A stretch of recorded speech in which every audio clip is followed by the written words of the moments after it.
Hey everyone, Mr. Sujano here, your source for gaming tech, emulation, and open source news. Let's get started. Alright, to kick things off, it's another absolutely gorgeous day. Well, at least for now. It's set to rain pretty soon, and also my cell signal's not that great, so both those combinations put together, and I've got to keep this video short so the upload isn't that big. I can actually upload it, and I can complete it before the rain comes down. Anyways, here, first up on the docket, we're talking about PlayStation 4 emulation with a fork of Shad PS4. If you're a fan of Gravity Rush, you might be excited about this one. GR2 fork just got a brand new update with some pretty significant performance improvements. Now, for those who may be unaware, GR2 fork is a fork of Shad PS4 specifically designed for Gravity Rush. At the time of filming, version 3.2 work in progress just released. It's considered a pre-release, so there may be bugs and issues, and given the fact that this one's still pretty early on overall, there's probably going to be bugs and issues. This one does fix a bunch of bugs and gets a pretty significant performance update. They say here, removed all Gravity Rush remastered graphical bugs. The game now looks identical to Shad PS4 version 0.15.1 work in progress, but has a whopping 62% performance boost over that build. If you are interested in this one and wanted to learn more about it, like everything we talk about, links are within that GitHub link in the bottom of the description below. I don't hide my sources. And speaking about performance improvements, next up we're switching from software to hardware and talking about OneXPlayer. There's a bunch of little frickin' bugs all over the place today. Anyways here, OneXPlayer has just opened up pre-orders for the brand new OneXPlayer X1 Pro. This has a whopping almost 11-inch screen on it, 10.95. And on top of that here, it features the AI9 HX 470. Now, in my opinion, this one is a pretty versatile device. I mean, well, they market it as a 3-in-1 gaming handheld. So it's got the controllers that you can slap onto the screen. You can use the screen on its own like a tablet, or you can attach a keyboard to it and use it kind of like a laptop. The price on this, so there's two different variants. One features 32 gigs of RAM and 1 terabyte of storage for $17.99, basically $1,800. And the 2 terabyte version is $19.69, so $1,970, give or take. That's priced in American dollars here, and well, let me know your thoughts about that one. I think overall it's a very versatile device, but at the same time, that price point is not cheap. And speaking about hardware, next up we're switching over to Valve here and talking about the Steam controller.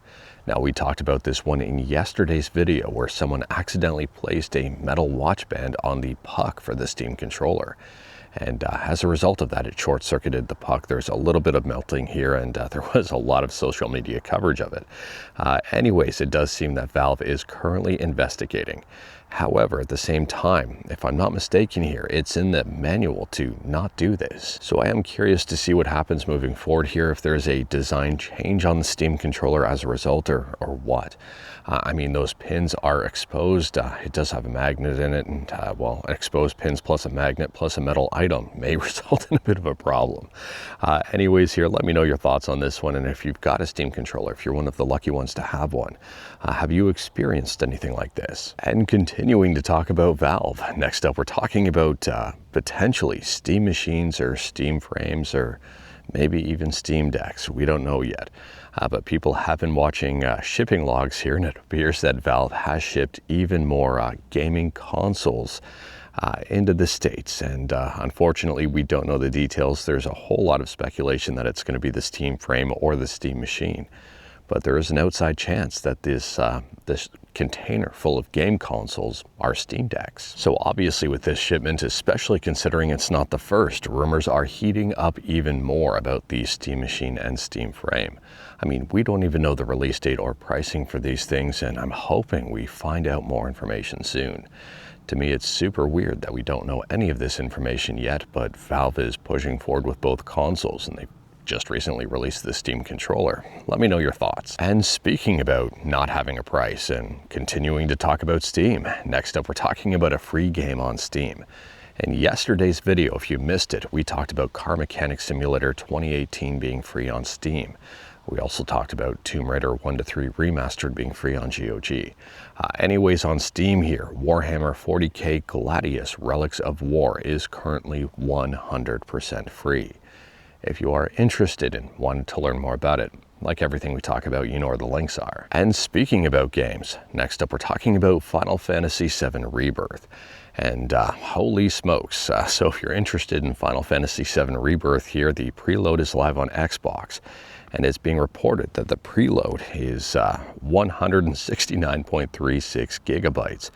That is that's a pretty big game. So basically 170 gigs for this game. Not surprised given the game, but at the same time here, I mean, that is a whole lot of storage. And if you've got a number of games on your device, you may have to start to prioritize. If I'm not mistaken, Forza Horizon 6 was around 130 gigs. At this point in time, it might increase later. Man, a lot of little tiny gnats flying around.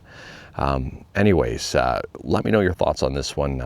Again, not a small game at all. And speaking about game sizes, next up we're talking about something that may be a little bit more palatable in terms of overall size. And holy smokes, that could have been taken wrong. Anyways, here we're talking about Mina the Hollower. Now in the community tab on this YouTube channel, I did showcase a couple of photos, and I am playing this game right now. I've got a press review code, and I'm under, I can only say so much about this game, I'll say. But I will say it is definitely worth wishlisting, and I'll leave it at that. It's, when I can talk about my review of the game, I will, and I'll leave it at that. It's worth wishlisting. Anyways, here it appears we now know the price.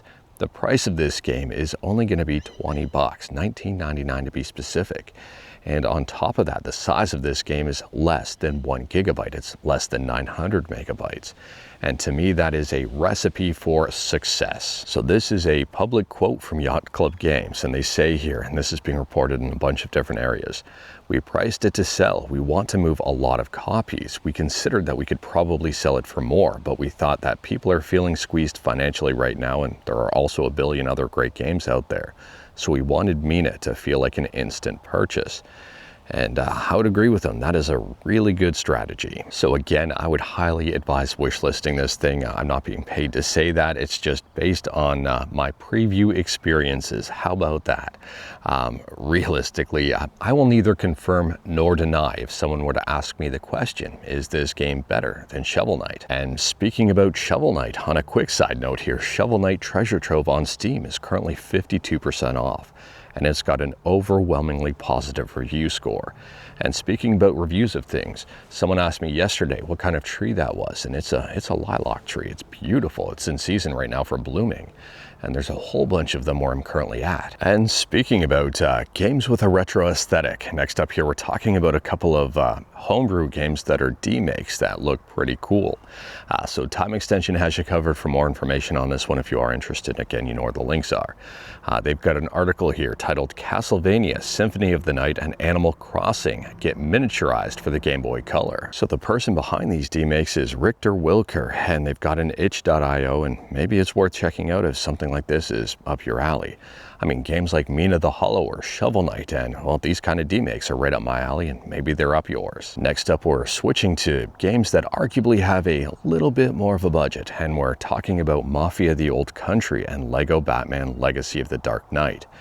And it's being reported up here on DSO Gaming that both of these games have been cracked. Both have Denuvo on them, and well, Denuvo on both of these games has reportedly been cracked by Voices 38. Now, there was already a hypervisor bypass for Mafia the Old Country, but the game took about a year to crack overall. Now, Lego Batman Legacy of the Dark Knight has just released, and Denuvo is already cracked almost instantaneously on it. Absolutely wild. Denuvo has already been cracked on stuff like Pragmata. I mean, for Denuvo, I don't think this is good news at all. There is an article up on DSO Gaming if you wanted to learn more about it. And speaking about wild news and big companies, last up here, we're talking about Nintendo. And it's being reported that someone is suing Nintendo after his Pokemon Professor application was denied. And he's suing Nintendo for $341,000 in damages. Now, I've seen a number of articles on this one, and I'll drop a link to the Polygon one if you are interested in learning more about this. I think they do a good job in summing it up. At a high level here, it appears someone by the name of Kyle Owens was well on his way to become a Pokemon Professor until Nintendo discovered that he had a a felony on his record. The felony was like from, I think, 10 years ago, Kyle says, but at the same time here, I mean, I can absolutely see why Nintendo would kick someone with a felony on their record just due to optics. I mean, the game is targeted for a wide variety of audiences, from older to really young. So I don't know here. Let me know your thoughts on this one, if you agree with Nintendo on this one, or if you agree with Kyle after reading the article. And on a quick side note, it also appears that they may have a pending arrest warrant. At least that's what I'm reading here. So maybe another reason. I'm surprised I'm agreeing with Nintendo here, but maybe not. Let me know your thoughts. But anyways, that is all I've got for you in this one. Straight to the point, all stuff and no fluff, unless you count all those little bugs flying around fluffs. I mean, it's that time of year and while they're out. Also on top of that, I don't know if this guy counts as a fluff, but take a look at this little creepy crawly thing right there. Maybe that's that's not really fluffy. I don't know what that is. It's not slimy either. So, well, find a name for that kind of creature. But we talked about a bunch today, so feel free to discuss anything we talked about in the comments below. If you like this video, leave a like. If you didn't like this video, leave a like. Hit that subscribe button. Check out my other videos. Don't tempt fate. Save your state.